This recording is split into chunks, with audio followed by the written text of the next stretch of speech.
The next morning Harry did not laugh once. Things had been getting worse since breakfast in the great hall.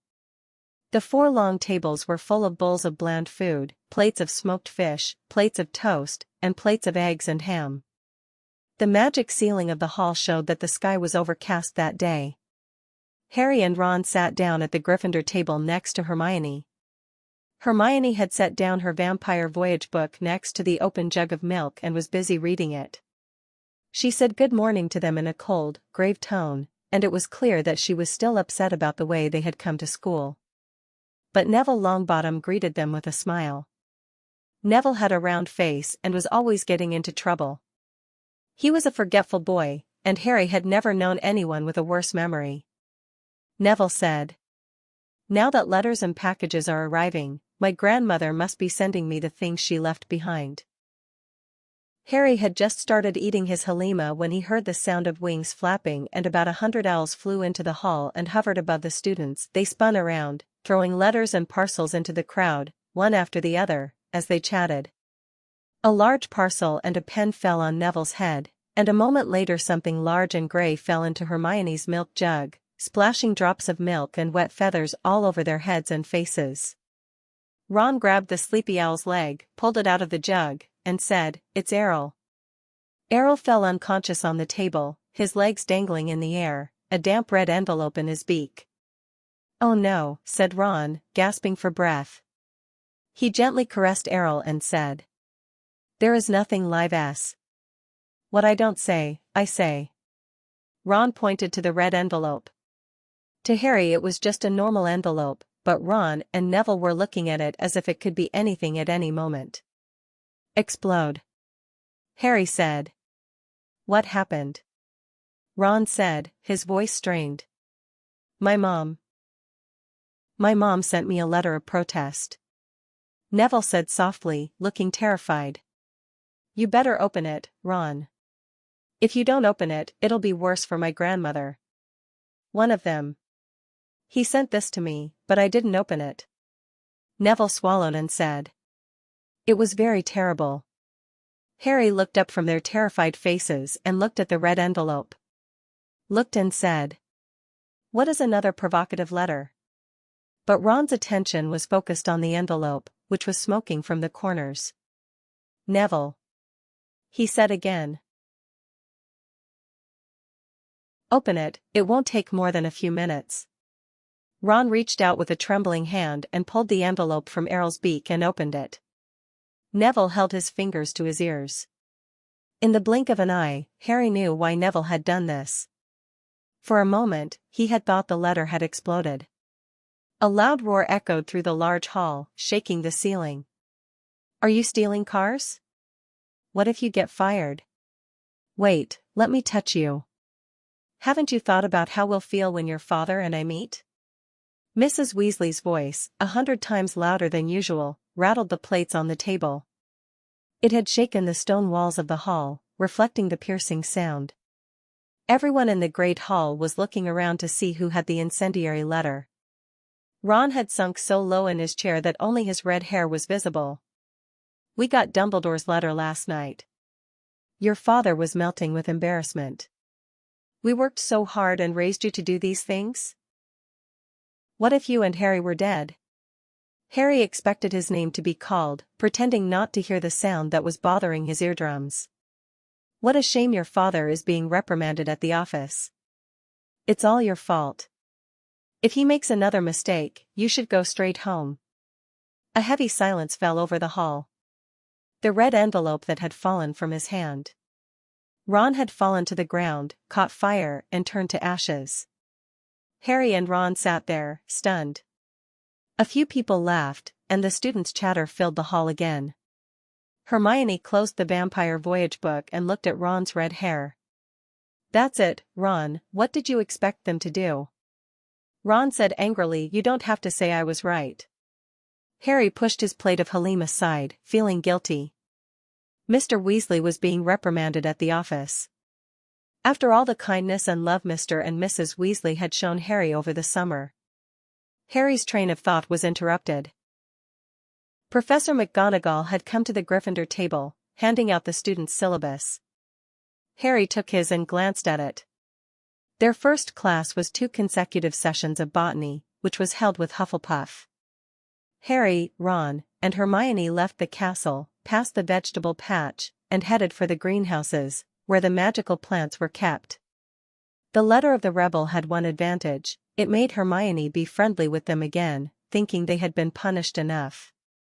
As they neared the greenhouses, they saw the rest of the students waiting for Professor Sprout. Harry, Ron, and Hermione had just joined the other students when Professor Sprout appeared in the distance. He was walking towards them from the lawn with Gilderoy Lockhart. Professor Sprout's hands were bandaged. Harry felt a pang of guilt again, and he glanced at the whirling willow, several branches of which were tied with straps. Professor Sprout was a short, plump witch with a patched hat over her messy hair. Her clothes were always dirty and muddy.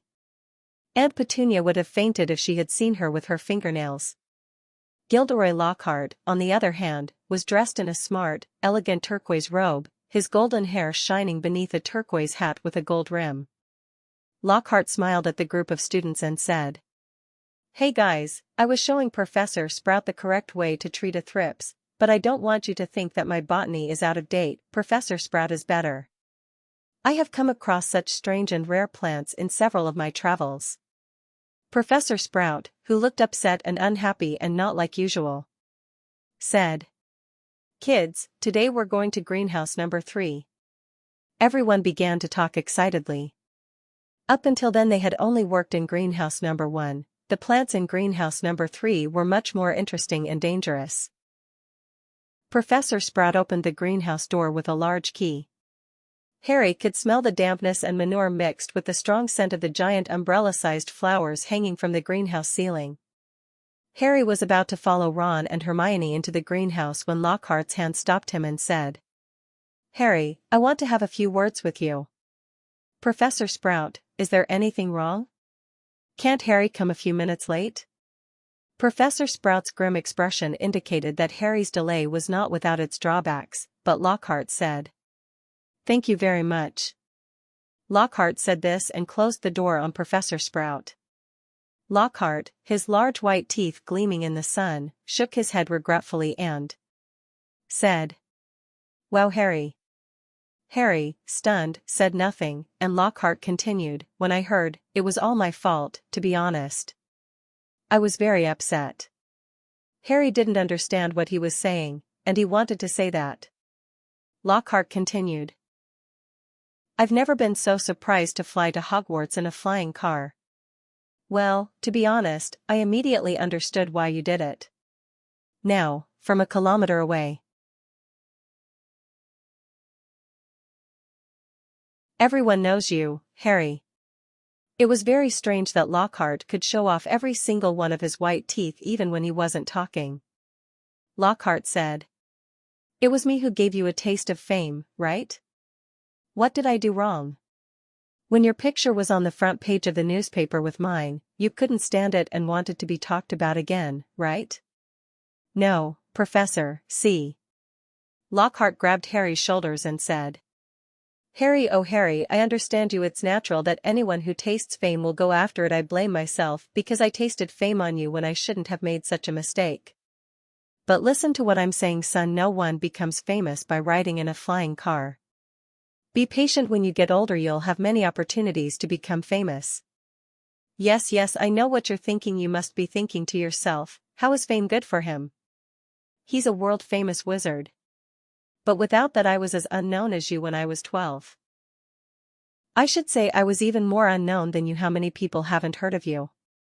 Don't bring up that name thing again." Lockhart glanced at the lightning-like scar on Harry's forehead and continued, I know, this doesn't compare to my fame of winning the Witch magazine's Most Beautiful Smile award 5 times in a row, but this could be the point. Okay, let's start. Harry, this is just the beginning." Lockhart winked at Harry with a friendly expression and strode away from him. Harry hesitated for a moment, then remembered that he had to go to the greenhouse. He opened the door and went inside. Professor Sprout was standing by a bench in the middle of the greenhouse. There were about 20 pairs of earmuffs of various colors on the bench. When Harry stood between Ron and Hermione, Professor Sprout said, "Today I will teach you how to change the pot of a marigold. So who can explain the characteristics of a marigold?" The first hand to go up was Hermione's, to no one's surprise. Hermione, who seemed to have memorized the book as usual, said, "The Mergia or people's plant is a powerful tonic plant, and by using this plant, those who have been transformed or cursed are returned to their original state." "Well done, that was great. 10 points for Gryffindor. The poison ivy is one of the essential ingredients for making most antidotes. But you should know that this plant is also dangerous. Who can tell why the plant is dangerous?" Hermione's finger passed a few millimeters above Harry's glasses and then went back up. Hermione immediately said, "Hearing the cry of a honeybee is a danger of death." "That's right, another 10 points for Gryffindor. Of course, the herbs you see here are very small." Professor Sprout pointed to the row of boxes containing the sedges as he spoke, and everyone came forward to get a better look.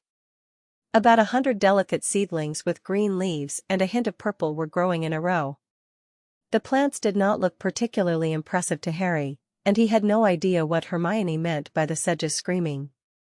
Professor Sprout said, "Kids, each of you should get a pair of these earplugs."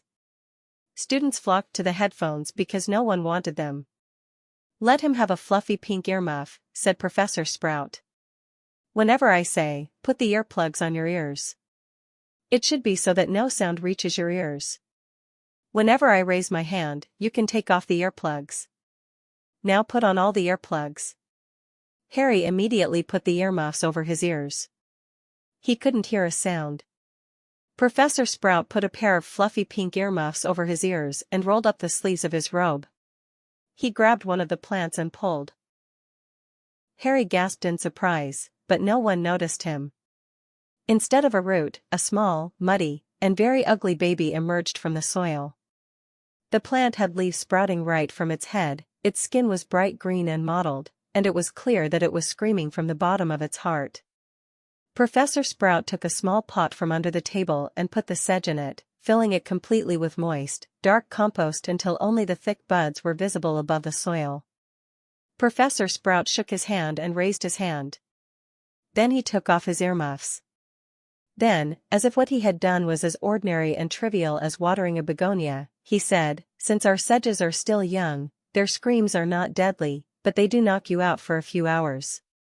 So, since I know none of you are going to miss your classes today, I advise you to cover your ears before you start working so that no sound reaches your ears. Whenever it is time to pack up your things, I will signal you to use one box for all 4 of you. There are plenty of pots here. The compost is in the bags over there. Also, be careful of that poisonous plant. It is teething." As Professor Sprout spoke, he gave a sharp blow to a thorny cherry plant that had extended its long tendrils stealthily above his shoulder, and the plant immediately withdrew its tendrils.